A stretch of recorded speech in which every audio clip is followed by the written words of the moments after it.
joining this conversation from Dja country in central Victoria, and pay my respects to their elders past and present, and express my gratitude for living and sharing this country, which is pretty special. And thanks very much for your time in sharing a bit of a chat about the partnership between FRRR and Paul Ramsay Foundation. And I'll acknowledge I am coming to you from Gadigal land in Sydney, and pay my respects as well to elders past and present. So FRRR and PRF have worked together for quite a few years now in different focus areas. From your understanding, how did the partnership come about? I mean, there were a couple of things happening at the time in PRF. One was that Glyn had brought in Genevieve Timmins to do some work with PRF around partnerships with peers in philanthropy. And the other thing that was happening around that time was, I understand, there was obviously a lot happening around the country in terms of drought. And then, of course, no one will forget 2019-20 in terms of bushfires, then COVID, then floods. So my understanding of the beginning is that it was around, I guess, both of those things, working with peers and also the ability of FRRR to be able to channel resources to those communities that are obviously often very much at the front line of these disasters. And yeah, certainly the drought started to really bite in New South Wales and other parts of Australia, and had, been pretty isolated to Queensland before that. Yep. And then, we really got into those very dry times, and FRRR had a program that was sort of running and received a relatively major grant from the federal government, and a lot of other philanthropy started to think about what they could be doing to support those regions as well, and particularly foundations who had a connection to rural Australia in some way. And our understanding is that Paul Ramsay had a pretty strong connection in the Southern Highlands region. And there was a sort of care for the country from that perspective as well. In thinking about collaborations that you've been involved in, or that PRF is or has been involved in, where would you say that the complementary strengths are, and what makes the collaboration with PRF and FRRR, for all the acronyms together, to work so well? Look, I think there's obviously big complementary strengths around our purpose, which is always a good starting point. We want to see people and places thrive around Australia, and we're really mindful of those places that experience the greatest impacts of, all forms of disadvantage.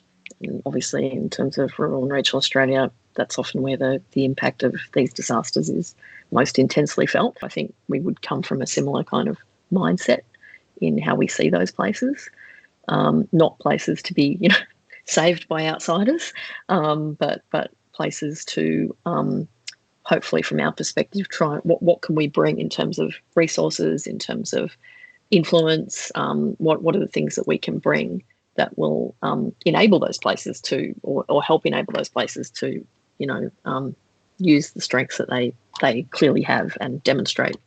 I think we saw FRRR and would see FRRR as having that deep understanding of rural and regional and remote communities, and strong connection to those places, being located in a regional area.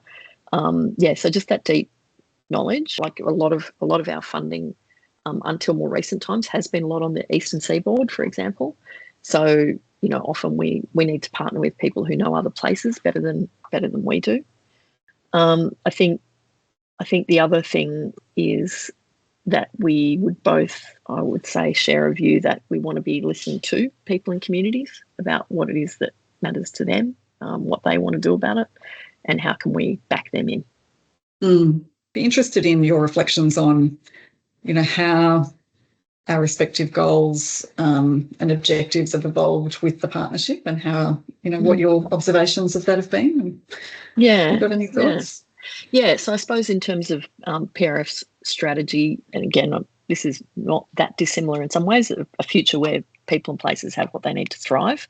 But I guess a big thing that has shifted, and we talked about at the beginning of the relationship, is PRF was doing a lot more of that kind of disaster relief funding at the time when this relationship started. Now we would hold a view that if we're going to work with alongside people and places to shift the kind of conditions that lead to disadvantage, we want to have a more long-term approach. We want to have, we want to work with people and places in terms of, how can we help build their resilience for the long term? Yeah, and I think the power of a small grant to catalyse things that we might not be able to even anticipate is really interesting. But yeah, really working with communities to reimagine different future scenarios and fund things that are about developing new capabilities and new insights is it's full of potential learning and potential innovation. And I think even just that recognition that so often, as you know well, after a disaster, that's when all the money flows as well. Like people give in response to disasters. So, but they don't often give to think about a long-term capability building or capacity building.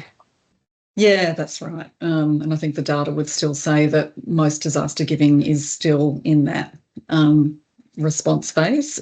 There's increasing advocacy and evidence, to shift that balance towards more preparedness and resilience. PRF has a lot of impactful partnerships and probably a growing portfolio by the year as PRF embeds its strategy. What do you look for in the not-for-profits that you partner with, and what does success look like? The obvious one, and it's one that we started talking about in this relationship, is shared purpose, so focused on purpose. We also, though, definitely look for not-for-profits and any partners like FRRR that know how to and are good at collaborating, and ideally people who can collaborate across sectors as well. So that's increasingly a focus for PRF is, how do we work with government at all levels? How do we work with peers? How do we work with partners, with communities? One of our excellent board members says all the time, so what difference will this make for a real person somewhere? So I think, especially when you're in the space of trying to think about system shifting and conditions and everything, it's still trying to always draw that link between you trying to make this, you want to focus on and try to influence macro conditions, and you want to make sure that the stuff that you're doing and talking about and involved in is actually making a difference for a real person somewhere. As someone who's come from the community sector and has often applied, sought funding for things, the number of times in the days when I was doing that where I felt like you've got to come up with something that's innovative, sustainable, creative, you can do it in 6 months, you can't pay any staff, you can't pay any overheads, deliver. It's like, if we're not using that money in a way that it might change the way, say, government funding flows into communities, then it's still a drop in the ocean relative to the level of funding that governments pour into communities. The way it flows, as we often know, is not necessarily the most effective way, is not the way that the community has a solid enough say over how resources might flow differently within that community. I would rather that we're starting a conversation with people who have an ability to change some policy levers or funding levers at the beginning of that, ideally not 6 month long, but, ideally at the beginning of that sort of initiative or set of initiatives, so that there's a chance that they might be prepared to go on the journey of like, what can we learn about this and how could we potentially back this in somewhere else? So I think understanding what role we can play as philanthropy, which is sometimes we can back in things that government can't, as you know, easily back in. But maybe they can 5 or 10 years down the track if we've been able to prove something up, but not on a fantasy of like one day government will just adopt this. FRRR's 25 this year. So we're thinking about what the future for rural, regional, and remote Australia should look like, what the future aspirations might be in, say, 2050. What would good look like? What would better look like? What would a thriving regional Australia look like? And what's it going to take to get us there? So I'd be really curious to hear about from PRF's perspective. What would a thriving rural, regional, remote Australia look like in 2050? Places and communities are connected and leading and imagining their futures. You've got to connect with people in order to be able to lead and imagine different futures, and you've got to be able to connect across the differences that we were talking about, the different paradigms, the different perspectives, the different backgrounds, all of that stuff. I think you do need, so I would love to see more communities thriving because they've been able to, in a way, maybe rediscover some of that connection and some of that imagination about the future. And I think we really need that at the moment, because I think there's a lot that people are understandably feeling pretty overwhelmed by in terms of the direction of what's happening in the climate, what's happening in global politics, all of those things. So, but I think there are stories where there's, and hopefully through something like the Climate Solutions grants, there will be amazing stories of things that people are doing, great ideas, great creativity, great collaboration, great possibility, getting shared, getting learnt from,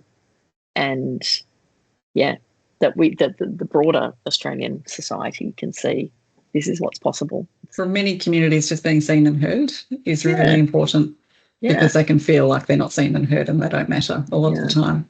And in regional Australia, there's a lot of stuff contributing to the broader country and nation that can be a bit invisible unless it's a crisis, and then so that's I completely agree with what you described, and I think the word hope is really important. Really important. Well, I would just close by saying it's really brilliant to work with PRF and the team, and it is a partnership that's evolved over time, and it'll continue to evolve, which good partnerships should.